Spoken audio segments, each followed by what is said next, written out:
메타인지라고 하는 말이 있습니다.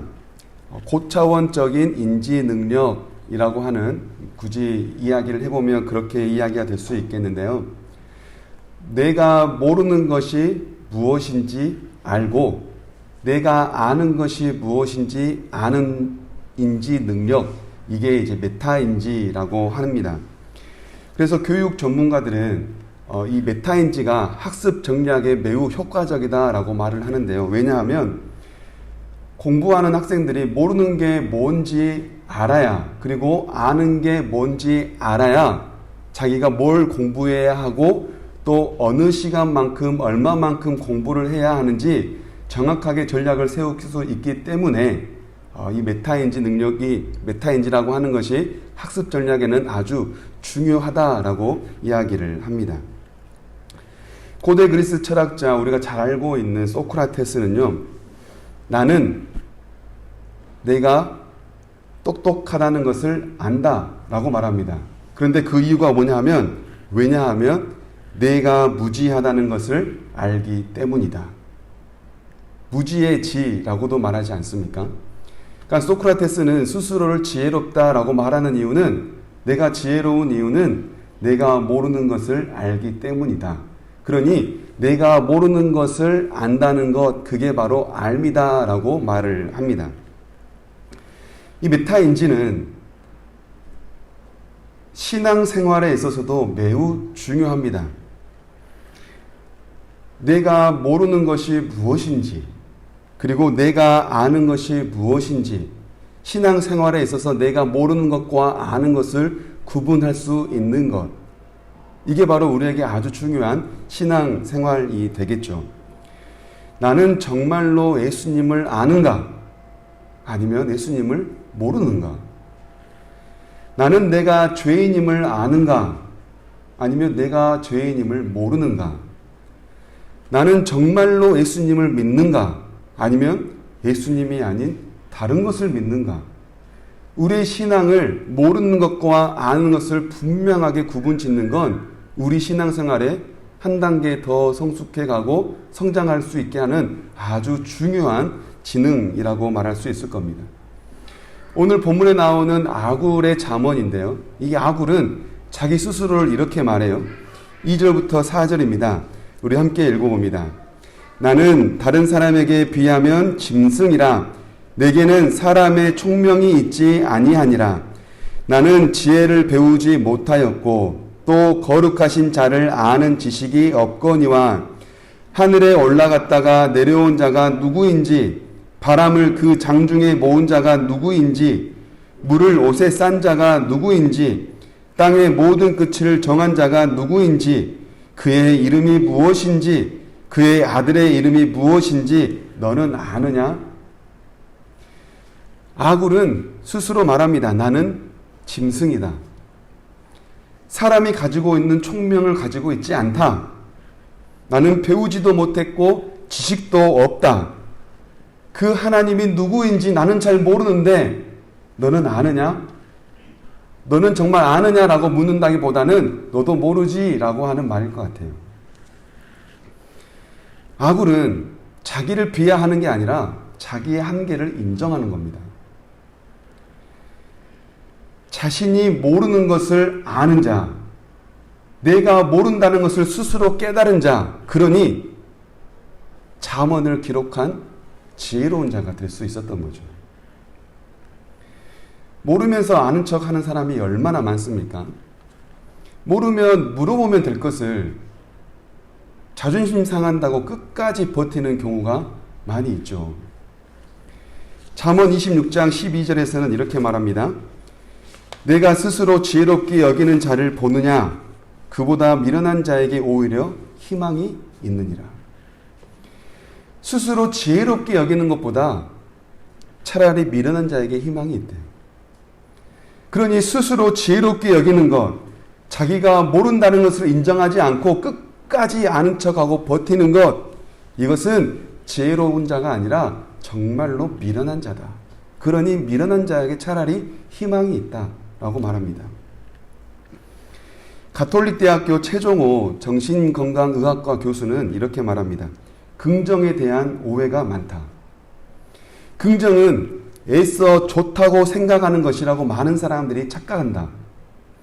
그런데 사실 긍정은 어떤 것이 애써 좋다고 내가 그렇게 여기는 게 아니라, 긍정이라는 말에는 어떤 생각이나 사실을 그러하거나 옳다고 인정하는 것, 이게 바로 긍정이다라고 말해요. 그렇다고 인정하는 것, 이게 긍정이라는 거죠. 그러니 아니면서도 애써 그렇다라고 말한다면 이것은 사실을 왜곡하는 겁니다. 만약 사실을 인정하지 못하고 자꾸 왜곡하게 되면 반성을 못하겠죠. 반성을 못하면 성장도 없을 것이고 변화도 일어나지 않을 겁니다. 그러니 우리는 애써 좋다고 생각하고 치부할 것이 아니라 사실을 인정하고 받아들일 수 있어야 한다라는 것이 우리에게 중요하죠. 그것이 바로 긍정이라, 이렇게 말을 합니다. 이처럼 우리는 우리의 무지함, 내가 모름음, 나의 연약함, 나의 부족함, 이것을 인정하는 것, 이게 바로 우리에게 긍정인 것이고, 이것이야말로 우리에게 지혜로운 삶을 사는 것이며, 이것이야말로 하나님을 경외하는 삶이 될 수 있습니다.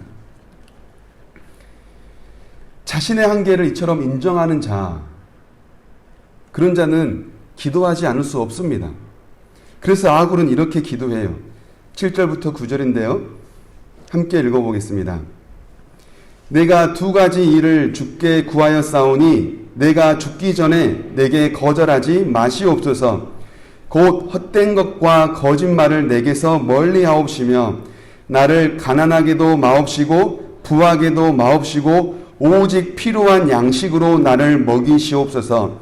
혹 내가 배불러서 하나님을 모른다 여호와가 누구냐 할까 하오며 혹 내가 가난하여 도둑질하고 내 하나님의 이름을 욕되게 할까 두려워함이니이다. 아멘. 죽기 전에 거절하지 마시고 꼭 들어줘야 할 두 가지 기도 제목이 있다고 말하죠. 죽기 전에 들어줘야 할 기도 제목, 아굴의 간절함이 묻어나 있지 않습니까? 그게 바로 뭐래요? 헛된 것을 멀리하게 해달래요. 여기서 말하는 헛된 것, 공허하고 허무하고 거짓된 것을 말합니다. 무엇일까요? 우상을 말할 수 있을 겁니다. 또 한 가지, 남에게 헛된 자가 되지 않게 해달라는 겁니다. 남에게 헛된 자가 되지 않게 해달라는 건 뭐예요? 남에게 헛된 말을 하지 않고 남에게 헛된 언행, 거짓된 언행을 하지 않는 자가 되게 해달라. 그렇게 거짓 없는 삶을 살 수 있게 해달라고 아굴은 하나님께 첫 번째로 기도합니다. 그런데 오늘 본문에 나오는 아굴이 말하는 거짓말, 이 거짓말이 어떤 거짓말인지 6절에 보면 그게 바로 나와요. 하나님 말씀에 자기의 생각을 더하는 것.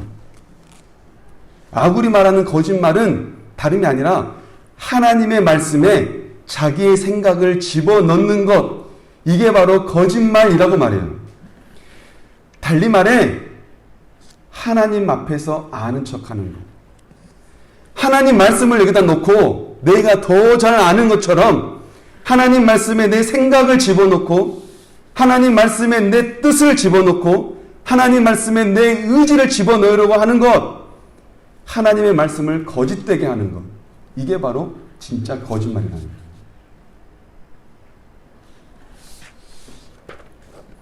그리고 또 한 가지를 더 구합니다. 필요한 양식. 여러분, 부유하다는 것은 참 좋지 않습니까? 부유와 가난 중에 선택하라 하면 누가 가난을 선택할 거예요? 다 부유를 선택하죠. 하지만 부유함이 하나님이 주신 복은 분명하지만 부유함 때문에 하나님을 떠난다면 그건 복이 아닙니다. 욕심 부리지 않고 절제하며 사는 건 좋은 일입니다. 그런데 절제한답시고 도둑질을 하고 하나님의 이름을 욕되게 한다면 그것 또한 하나님께서 원하지 않습니다. 그러니 우리가 구할 건 뭐예요? 필요한 만큼.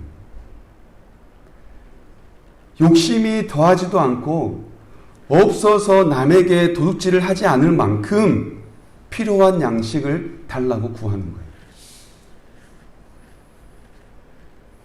부족하지도 않고 그렇다고 넘쳐 많지도 않아서 하나님이 그때그때 나에게 부어주시는 것을 먹음으로 하나님이 어느덧 나에게 주셨구나.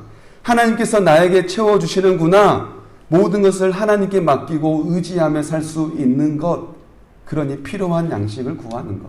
이게 바로 우리가 구해야 할 것이다 라고 말해요. 그래서 잠언 27장에서는 이렇게 말해요. 23절인데요.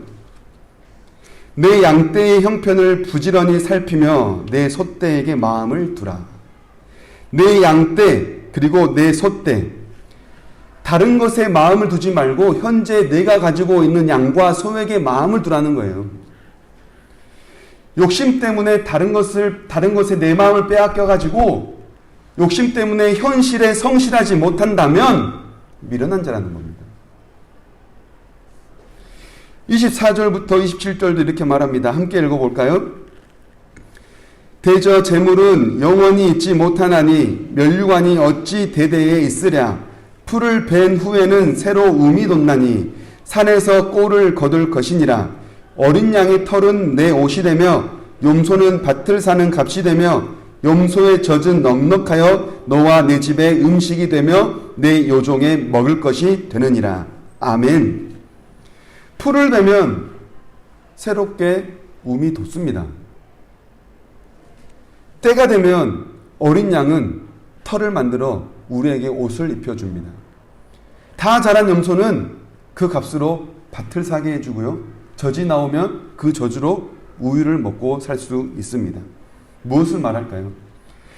때가 되면 하나님께서 주시고 때가 되면 하나님께서 주시는 그 자유로움 속에 얻어지는 것으로 감사하며 그것으로 넉넉하게 사는 것, 그것으로 만족하며 사는 것, 이것이 바로 우리에게 주시는 하나님의 지혜다라고 말하는 겁니다. 현실을 직시하지 못하고 자꾸 이상적인 것만 생각하다 보면요, 현실에 성실해지지 못해요. 이상주의 아주 좋습니다. 꿈을 꾸고 더 나아가 발전하기 위해 이상을 갖고 사는 것. 그런데요, 너무 이상에 빠져 살면요, 현실을 직시하지 못해요. 현실을 직시하지 못하면요, 성실이 떨어집니다. 하나님께서 우리에게 원하시는 건 다른 게 아니라 하나님 앞에 거짓 없이 성실한 거예요. 부유하든 가난하든 중요한 것은 다른 것 아닙니다. 부유해도 되고요, 가난해도 돼요. 그런데 가장 중요한 건 하나님을 떠나지 않는 거예요. 부유해도 하나님을 떠나지 않아야 하고 가난해도 하나님을 떠나지 않아야 합니다. 양식을 주시는 분이 오직 하나님이심을 인정하는 것. 하나님께서 오늘 우리에게 주시는 교훈입니다. 이 말씀을 통해 우리가 깨닫게 되는 한 가지 사실은 오늘 제목처럼 비워야 보인다라는 사실입니다. 나를 비워야 하나님이 보입니다. 내가 안다고 생각했던 것들을 비워내야 하나님이 보여요. 내가 옳다고 생각했던 것들을 비워내야 하나님의 옳음이 보여요. 내가 안다고 생각해서 남의 훈계를 듣지 않은 자존심이 있었다면 그 자존심을 비워내야 하나님이 보여요. 자꾸 내 안에 또 다른 나를 만들어서 거기에 차곡차곡 쌓아놓으면 그것이 방해되어 하나님이 보이지 않습니다. 자꾸 내가 좋아하고 내가 옳다 생각하고 내가 맞다 생각하고 그동안 내가 살아와서 주장했던 그 모든 것들을 하나님 앞에 다 비워내야 비로소 하나님이 보인다는 사실을 우리가 기억할 수 있기를 간절히 원합니다. 빌립보서 2장 5절부터 8절에서 주님의 오심에 대해서 이렇게 말씀하시죠. 함께 읽어볼까요? 너희 안에 이 마음을 품으라. 곧 그리스도 예수의 마음이니 그는 근본 하나님의 본체시나 하나님과 동등됨을 취할 것으로 여기지 아니하시고 오히려 자기를 비워 종의 형체를 가지사 사람들과 같이 되셨고 사람의 모양으로 나타나사 자기를 낮추시고 죽기까지 복종하셨으니 곧 십자가에 죽으심이라. 아멘. 예수님은요, 자기를 비우셨어요. 자기를 비우시는데 낮추시고 죽기까지 비우셨어요. 생명을 내어놓기까지 비우셨다는 거예요. 예수님의 비우심은 적당한 비움이 아니라 철저한 비움이에요. 예수님께서 우리를 만나고 구원하기 위해 이 땅에 오실 때 모든 걸 비워놓고 오셨다면 우리 역시 그 예수님을 만나려면 어떻게 해야 할까요? 비워야 합니다. 상대방이 나를 만나기 위해 다 비워놓고 왔는데 나는 아까워서 비우지 못하고 만나면 동등됨이 되지 못해요. 같아지지 못합니다. 하나님이 나를 만나기 위해 모든 걸 비워놓고 오셨다면 우리도 그 하나님을 만나려면 내 것도 다 비워놔야 해요. 하나님께는 비워두라고 해놓고 하나님께는 십자가에 못 박혀 죽으셔서 감사하다고 하면서 왜 우리는 비우지 못합니까? 우리는 그 하나님께 감사하다고 매일같이 고백하면서 왜 우리는 결정적일 때 비우지 못하나요?